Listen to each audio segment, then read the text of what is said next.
नमस्कार, Ashwini Rana, founder voice of banking.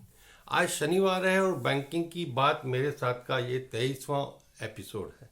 लेकिन आज से हम अपने इस कार्यक्रम के समय में परिवर्तन कर रहे हैं क्योंकि 9 बजे थोड़ा लेट हो जाता है। तो अब ये आज से ये इसका समय 8 बजे रहेगा। तो हर शनिवार हम मिलेंगे 8 बजे। तो 8 बज चुके हैं, हम शुरू करते हैं आज का ये बैंकिंग की बात मेरे साथ का ये 23वां एपिसोड। आज 5 बिंदुओं पर बात करेंगे। उसमें है सबसे पहला, सबसे ज़्यादा चर्चा का hot topic mega merger plan सरकार का। फिर बैंकिंग एंड इकोनॉमिक्स कनक्लेव हुआ, उसके बीच में भी कुछ बातें एफएम के द्वारा रखी गई, उसका जिक्र करेंगे। फिर वर्ल्ड बैंक की एक रिपोर्ट आई कि भारत का जो है वो फाइनेंशियल सिस्टम जो है बड़ा स्ट्रांग है। आरबीआई गवर्नर ने कहा कि बैंकिंग की स्थिति बहुत मजबूत है। लेकिन इसके साथ ही एक जो काला पक्ष बैंकों का दिखता है कि बैंकों में जब अधिकारी कर्मचारी बैंकों के लोन की रिकवरी के लिए जाते हैं तो उनके ऊपर अटैक हो जाता है। तो वो अटैक क्यों हो रहे हैं, क्या रिकवरी के प्रोसेस को, प्रोसीजर को, सिस्टम को कुछ बदलने की ज़रूरत है। और अंत में कर्मचारियों से जुड़ा मुद्दा, यानी बार बार होती बैठक, लेकिन बैठक में कोई भी नहीं निकलता रिजल्ट। तो इन 5 बिंदुओं पर बात करते हैं। सबसे पहला है मेगा मर्जर प्लान सरकार का। देखिए, 2008 में शुरू हुआ था ये मर्जर का कार्यक्रम। एक बैंक मर्ज हुआ 2010 में, फिर एक बैंक को, स्टेट बैंक के एसोसिएट बैंक को स्टेट बैंक में मर्ज किया 2017 में। बाकी बचे 5 एसोसिएट बैंक मर्ज कर दिए गए और 2019 में 3 सरकारी बैंकों का मर्जर कर दिया गया और 2020 में फिर से 6 बैंकों को मर्ज करके 27 पब्लिक सेक्टर बैंक से 12 पब्लिक सेक्टर बैंक रह गए। लेकिन अभी भी सरकार यहाँ रुक नहीं रही। सरकार कहती है कि पूरे देश में 3 से 4 बैंक जो हैं वो बड़े बड़े बैंक होंगे, बाकी बैंकों का अस्तित्व खत्म हो जाएगा।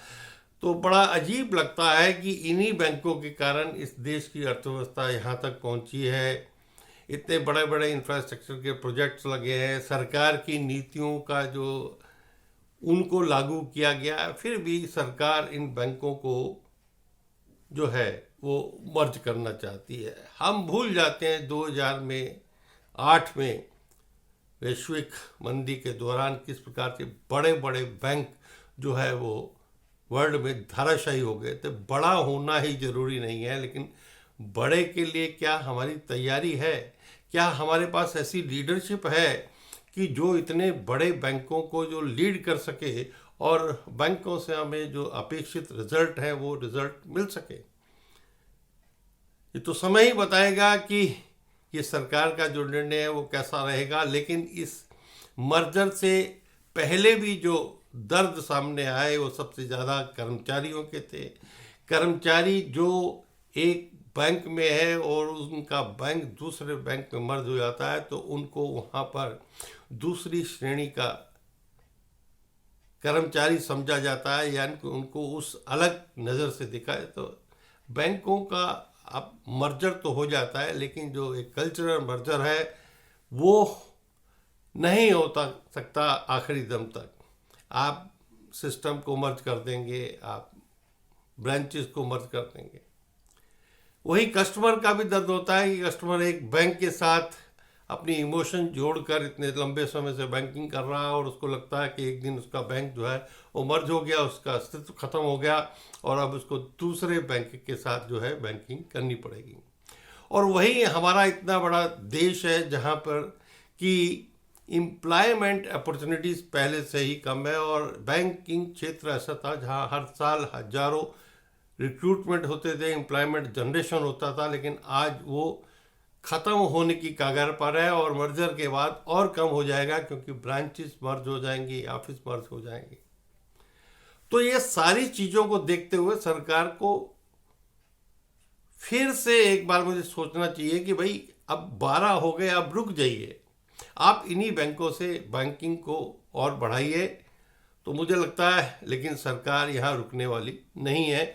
और जो ये फैसला है वो कैसा होगा, उसका रिजल्ट क्या होगा, ये समय बताएगा।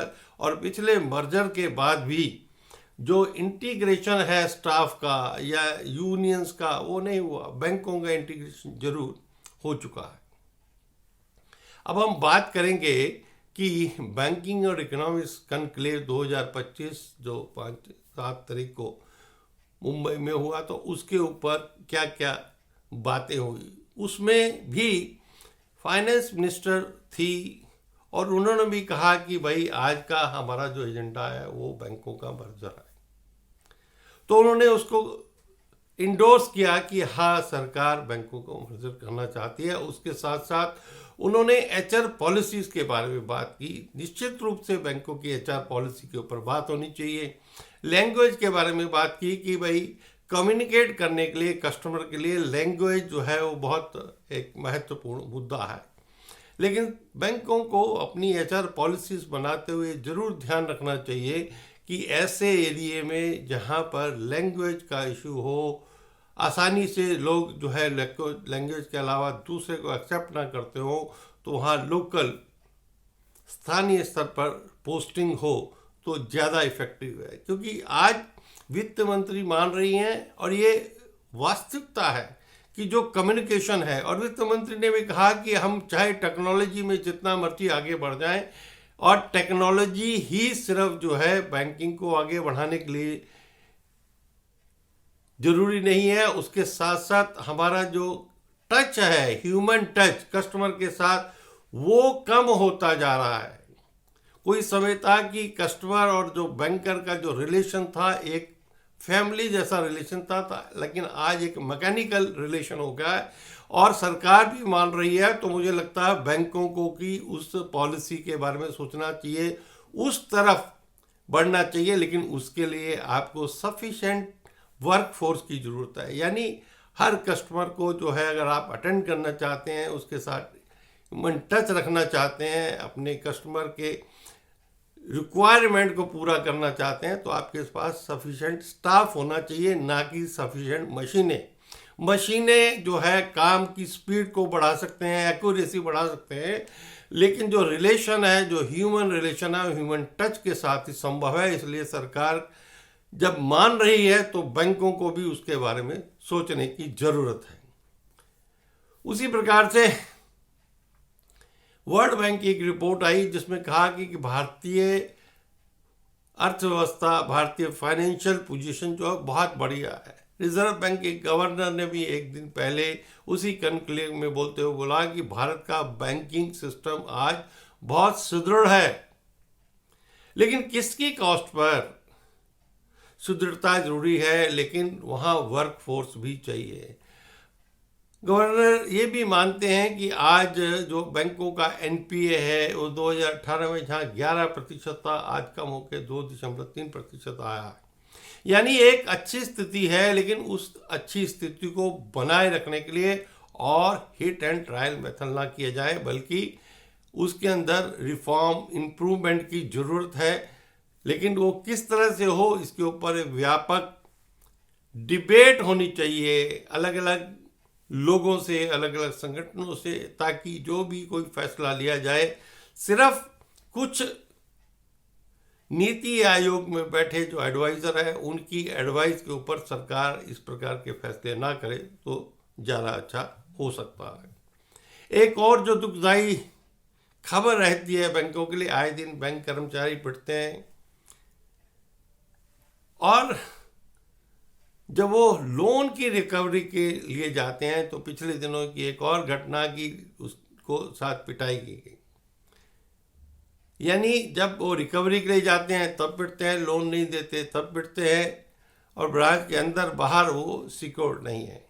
लेकिन क्या ये जो रिकवरी के लिए बार बार जाने पर जो अटैक होता है, उसके बारे में बैंकों को, सरकार को रिकवरी सिस्टम जो है उसको कुछ बदलने की ज़रूरत है। कारण क्या होता है कि हम ने जो लोन दिया है किसी एक इंडिविजुअल को प्रॉपर्टी के अगेंस्ट, गाड़ी के अगेंस्ट, और जब वो लोन नहीं दे पा रहा और हम सिर्फ एक अपना जो प्रोसीजर है रिकवरी का उसको अडॉप्ट करते हैं, कोर्ट का आदेश लेते हैं, उसको रिकवरी में जाते हैं, उसकी प्रॉपर्टी को अटैच करते हैं, उसको टेक ओवर की बात करते हैं, तो उनके जो सेंटीमेंट है वो जुड़े रहते हैं, बहुत कष्ट में आकर वो लोग।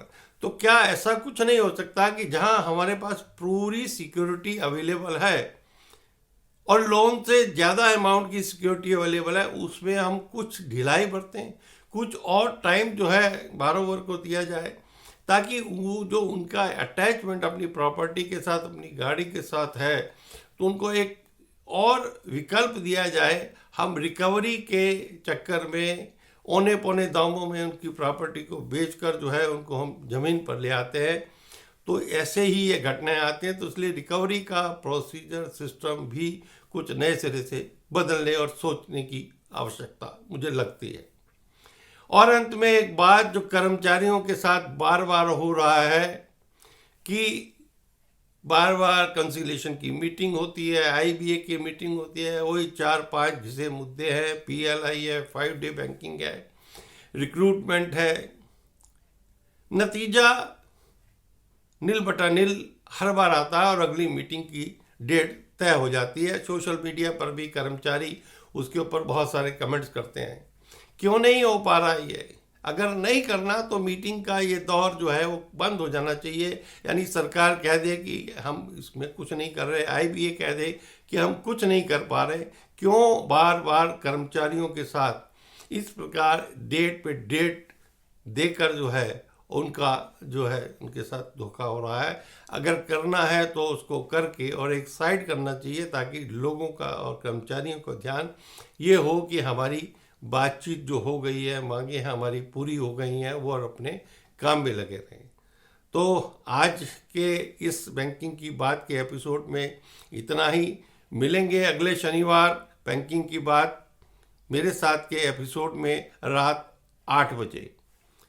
नमस्कार।